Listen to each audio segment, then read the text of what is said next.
Au nom du Père et du Fils et du Saint-Esprit, Amen. Grande joie d'être là avec toi en ce vendredi 25 octobre. Et chaque vendredi, c'est toujours une journée qui nous invite à regarder la croix, à regarder Jésus en croix, de prier aux souffrances du Christ et aux souffrances du Christ présentes parmi nos frères et sœurs qui sont autour de nous et que parfois, peut-être, on est un peu indifférent. Nous sommes appelés à avoir un cœur de compassion. Prions les uns pour les autres, spécialement pour ceux qui souffrent le plus. D'accord?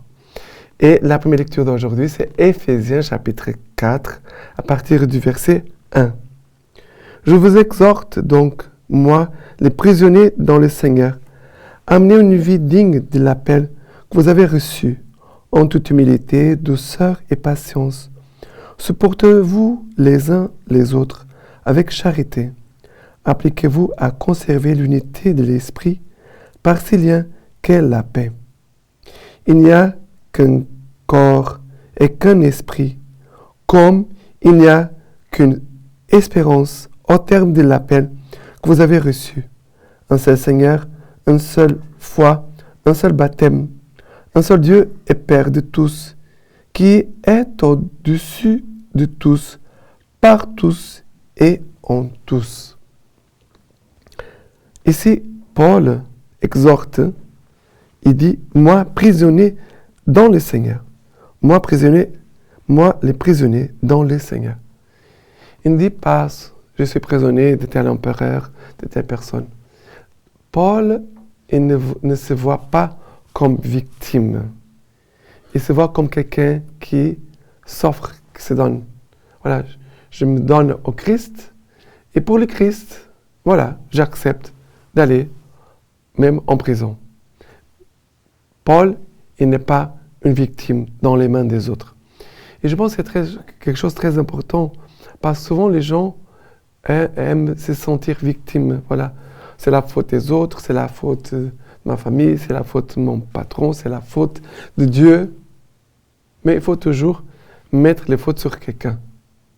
Or, Jésus en croix, Jésus a accepté de porter sur lui les fautes de tout le monde.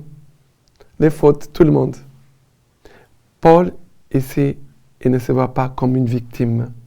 Il se voit comme quelqu'un qui offre sa vie pour Dieu. Comme Jésus l'a fait aussi pour nous. Jésus a offert sa vie pour nous.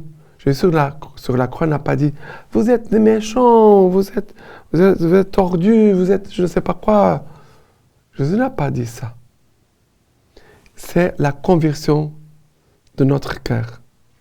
Jésus n'avait pas besoin de conversion. Mais Paul, il a eu besoin de conversion. Comme moi aussi, j'ai besoin de conversion. Pour entrer dans cette logique différente de la mentalité du monde. Ici, c'est une conversion. Et après, il va dire, je vous exhorte à mener une vie digne de l'appel que vous avez reçu, en toute humilité, douceur, patience, supporter, ça veut dire être un support pour les autres, soutenir les autres, supporter vous les uns les autres avec charité. Appliquez-vous à conserver l'unité de l'esprit par ces liens qu'est la paix. Voilà, ici, on n'a pas besoin de beaucoup d'explications. Et ici, il faut seulement écouter et appliquer ce que Paul nous dit. Avoir une vie digne de l'appel, nous sommes chrétiens. Nous avons été choisis par Dieu pour être configurés à Jésus-Christ, pour reproduire en nous l'image de son Fils Jésus-Christ.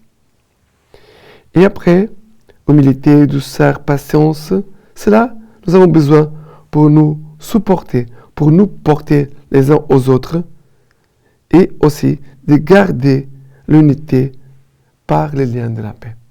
Voilà, il n'y a pas beaucoup d'explications, comme je disais tout à l'heure, il faut seulement l'appliquer. D'accord? Et maintenant, le psaume d'aujourd'hui, c'est le psaume 24, à partir du verset 1er. Il dit ceci. Ô Seigneur, la terre et sa plénitude, le monde et tout son peuplement. C'est lui qui l'a fondée sur les mers, et sur les fleuves l'a fixée. Qui montera sur la montagne du Seigneur, et qui s'y tiendra dans son lieu saint? L'homme aux mains innocentes, au cœur pur, son âme ne se porte pas vers des riens, et ne jure pas pour tromper.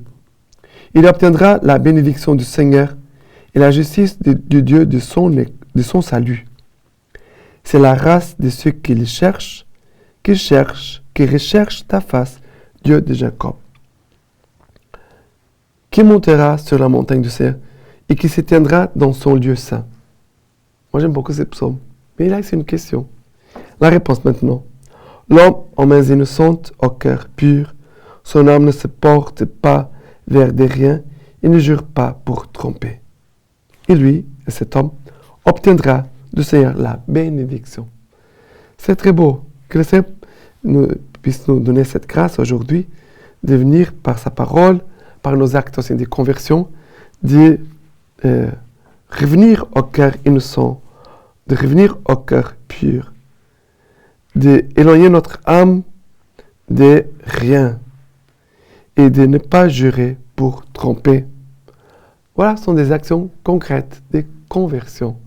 Ça veut dire, j'ai choisi Dieu, j'ai choisi la grâce de Dieu, j'ai choisi la bénédiction de Dieu. Et pour cela, à cause de mon choix, voilà, il a les attitudes qui accompagnent notre choix. C'est comme quelqu'un qui va se marier et passe tout le temps dans la rue avec ses camarades, ses amis. Voilà. Il ne passe pas de temps avec sa famille. Ça veut dire qu'il n'a pas vraiment fait le choix. Un choix a des conséquences. Un choix a des implications concrètes dans notre vie. D'accord? Et maintenant, l'évangile d'aujourd'hui, c'est Luc chapitre 12, à partir du verset 54. Jésus disait encore aux foules, « Lorsque vous voyez un nuage s'élever au couchant, aussitôt vous dites que la pluie vient, et ainsi arrive-t-il.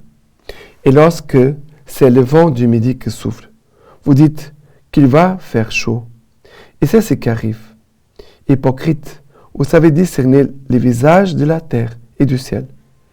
Et ce temps-ci, alors, comment ne les discernez-vous pas?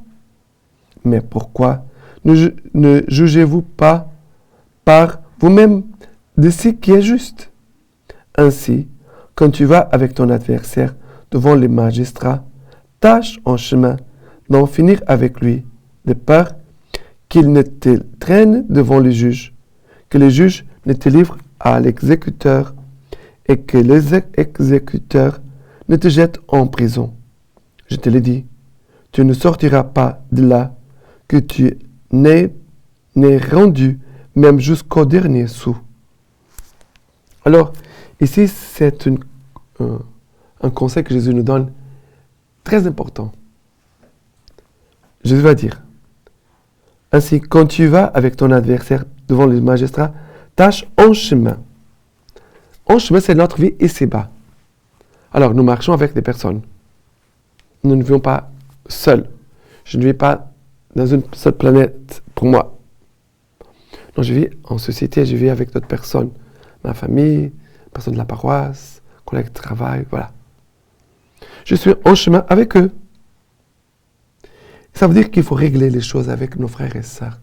Mais les régler de la bonne façon, selon l'évangile, selon la volonté de Dieu.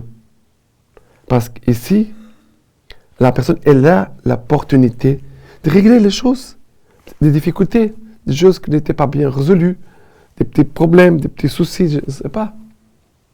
Mais il a eu quelque chose qui n'allait pas bien. Alors, pendant que nous sommes un chemin, c'est l'heure, le moment, l'opportunité que Dieu nous donne de résoudre tout cela entre nous, de la meilleure façon, pour ne pas éviter des conséquences plus graves. Je pense, par un exemple. Je me suis fâché avec quelqu'un, j'ai coupé relation avec cette personne, je ne parle pas avec elle, je ne veux plus la voir, elle est comme moi, pour moi, elle est comme si elle était déjà morte. Ça veut dire que j'ai gardé quelque chose du mal. J'ai gardé du mal, quelque chose contre la personne. ou quelqu'un qui a quelque chose contre moi. Aussi, c'est valable. Alors, on laisse la chose s'en aller, voilà. On laisse traîner les choses. Et il y a un jour qu'on va mourir.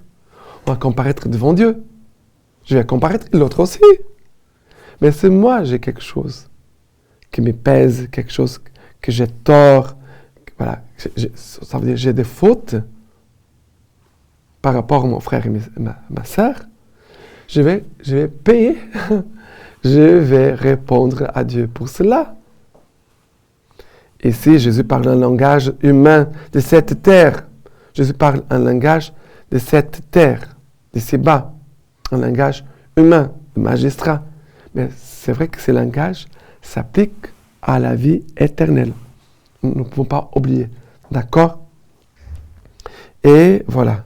Et que le Saint puisse vraiment nous donner la grâce d'y bien nous réconcilier, bien résoudre les choses, garder le cœur en paix, même s'il a des choses que peut-être l'autre, il ne m'aime pas. Mais bon, mais je n'ai rien fait contre lui. Il ne m'aime pas, qu'est-ce que je peux faire? Jésus n'a pas plu à tout le monde. Mais c'est en conscience, je ne dois pas garder quelque chose contre mon frère. Je ne peux pas garder cela. Et l'autre aussi ne doit pas garder quelque chose contre moi non plus. Notre cœur doit être propre, libre. Pour qu'au moment que nous puissions partir de cette terre, on peut partir vraiment en paix. D'accord? La lecture patristique de ce vendredi de Saint Augustin nous dit ceci.